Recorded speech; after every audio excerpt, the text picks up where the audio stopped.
इस वीडियो में आपको 2-4 रैखिक समीकरण युग्म के क्वेश्चन कराएंगे। ये देखिए एनसीईआरटी का पहला क्वेश्चन 3.1 का, पिछले सालों की किताबें पुरानी उसका 3.1 में ये पहला सवाल है। लेकिन इस बार ये इस जो नई किताब आई है उनमें ये क्वेश्चन नहीं है, केवल उसका एग्जाम्पल है।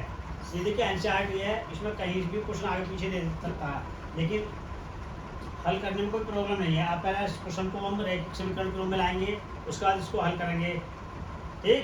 उसके बाद इसका आंसर देखें। आप पहले क्वेश्चन पढ़ें। आफ्ताब अपनी पुत्री से कहता है कि 7 वर्ष पूर्व में तुमसे 7 गुनी आयु का था, अब से 3 वर्ष बाद में तुमसे केवल 3 गुनी आयु का रह जाऊंगा। क्या ये मनोरंजक? इस स्थिति को बीजीय एवं ग्राफिक विधि से हल कीजिए।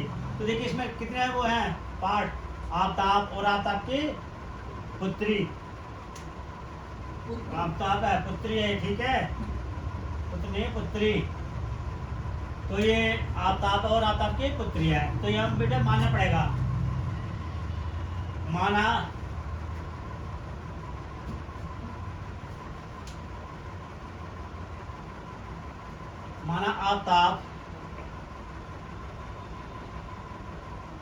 आफ्ताब की आयु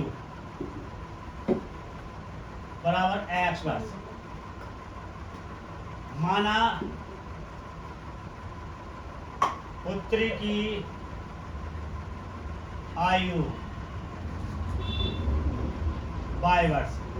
अब देखो बेटा यहाँ से आपकी और यहाँ तक एक कंडीशन बन जाएगी। पहली कंडीशन बन गई कितना, 7 वर्ष पूर्व में हमने देखो कल बताया था, पिछली वीडियो में बताया था कि पूर्व में माइनस लगाते हैं और बाद में प्लस। तो देखो प्रथम शर्त लिखेंगे, प्रथम शर्त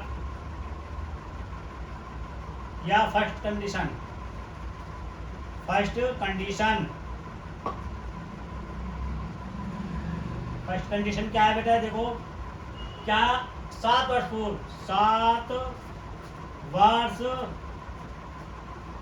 पूर्व देखो यहाँ आफ्ताब है और ये बेटा ये बराबर का चिन्ह लगा दो, या पुत्री है। कितने? 7 वर्ष पूर्व, 7 ये हो गया, 7 ये हो गया। अब चिन्ह लगाएंगे काहे का? माइनस का, ये माइनस का। क्यों? पूर्व में माइनस लगाते हैं। और कितनी गुनी? 7 गुनी। ये गुनी गुणा के लिए कहते हैं, 7 गुनी, तो बेटा ये 7 हो गया। अब देखो यहाँ 7 से गुणा कर दो इसके अंदर, x - 7 बराबर 7y और 7 7 जा 49। अब बेटा इसे 7 को इधर ले आओ, 7 9y को, तो x - 7y is equal to -49 minus के इधर आके क्या हो गया? ये प्लस का हो गया। तो x - 7y is equal to -42, ठीक। इसे समीकरण नंबर 1 मान लीजिए आप। अब दूसरी कंडीशन क्या है भाई? अब यहाँ सेकंड कंडीशन में मानेंगे, द्वितीय है दूसरी शर्त। दूसरी शर्त में देखिए सेकंड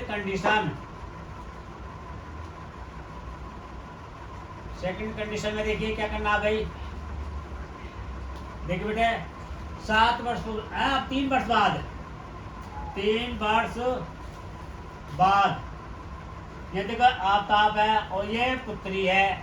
3 वर्ष बाद, तो बेटा 3 वर्ष, 3 तो ये आ गया, 3 ये आ गया, बाद में क्या आता बेटा? प्लस आता, प्लस। कितनी गुनी? 3 गुनी। तो बेटा 3 गुनी का मतलब गुणा करना। तो ये x + 3 और 3y की y से करो 3 की 3y हो गया, 3 3 जा 9 हो गया। अब बेटा क्या काम करेंगे? इसको 3 को इधर ले आएंगे, x + 3 is equal to 3y is equal to minus का जाएगा बेटा, और बराबर 9 - 3 हो जाएगा। तो बेटा ये हो जाएगा x - 3y बराबर 6, समीकरण नंबर 2। अब बेटा अब 2 समीकरण बन गई, पहली और दूसरी को हल करेंगे। समीकरण नंबर 1 और 2 को हल करेंगे। ये लिखेंगे समीकरण नंबर 1, वे 2 को हल करने पर देखिए भाई x - 7y is equal to -42 और x - 3y is equal to 6y 6। देखिए भाई यहाँ x का गुणांक 1 है, यहाँ पे x का गुणांक 1 है, यहाँ भी प्लस है, यहाँ भी प्लस है। तो देखो आसान तरीका होता है, जो समान चिन्ह होते हैं उन्हें घटा देते हैं और में फिर चिन्ह जोड़ देते हैं, समान चिन्ह है इसे घटा दो, गुणांक बराबर है, घटाने पर चिन्ह क्या हो जाते हैं, बदल जाते हैं।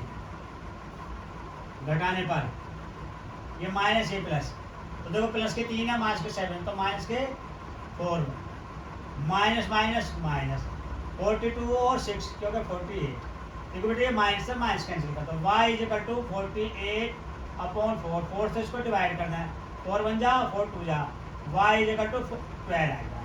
अब देखें, अब y की जो वैल्यू है किसी में भी रख सकते हैं, y का मान पहले में या दूसरे में, y का मान समीकरण नंबर 1 में रखने पर देखें भाई एक क्या है, x माइनस 7y माइनस 42, तो देखो x माइनस 7 और y के मल्टीप्लाई करो 12 से 7 की, यानी y की वैल्यू 12 है, बराबर माइनस 12, देखो x माइनस 84, 12 सत्ते 84 माइनस 42, अब बेटे x माइनस 42, ये माइनस का चिन्ह आगे प्लस का, अब घटा भाई कितना बचा, घटा लिया 42। अब देखें यहाँ, अब देखो x किसकी आयु मानी थी, आफ्ताब की, और y क्या मानी थी, पुत्री की, तो x की वैल्यू कितनी है 42, तो आफ्ताब की आयु कितनी हो गई, आफ्ताब की आयु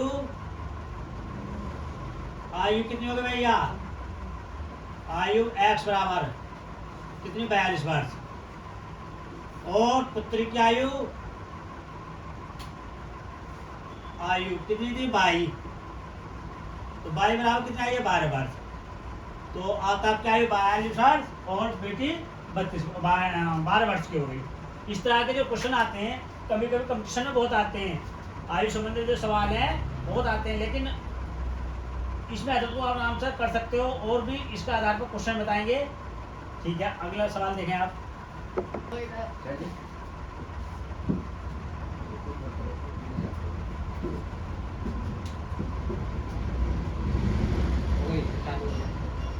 क्रिकेट टीम के एक कोच ने 3900 रुपए में 3 बल्ले तथा 6 गेंदें खरीदी, बाद में उसने एक और बल्ला तथा उसी प्रकार के 3 गेंदें 1300 रुपए में खरीदी। इस स्थिति को बीजीय और ज्यामितीय विधि से हल कीजिए। तो यहाँ बीजगणित से हल कर रहे हैं, इससे बीजगणित से, तो देखिए आप बीजगणित से हल करने के लिए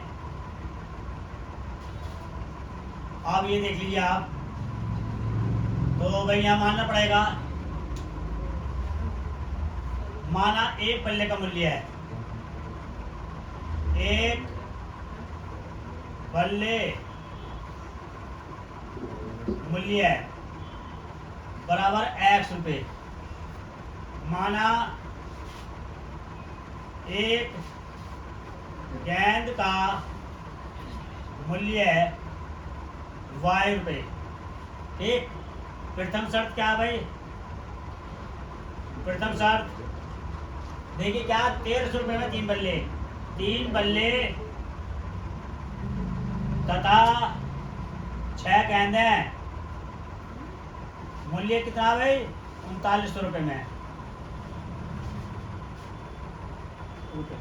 तो बेटे ये 3, तो एक बल्ले का मूल्य क्या था x, तो 3 का कितना हो जाएगा 3x, तथा की जगह हमने बताया था प्लस 6 गेंद, यानी एक गेंद मूल्य तो 6y हो गया 39।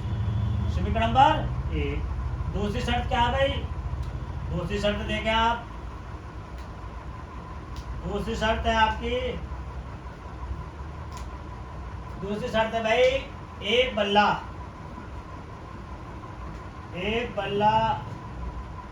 तथा 3 गेंदें कितने रुपए में खरीदी भाई 1300 रुपए में। तो भाई मानो एक बल्ला कितना था x, एक बल्ले का मूल्य तो बैठे x, तथा की जगह प्लस 3 गेंद है, एक गेंद का मूल्य y था, तो 3 का कितना हो गया 3y हो गया बराबर 1300। समीकरण नंबर 2, समीकरण नंबर 1 और 2 को हल कर लेंगे अब। देखिए समीकरण नंबर 1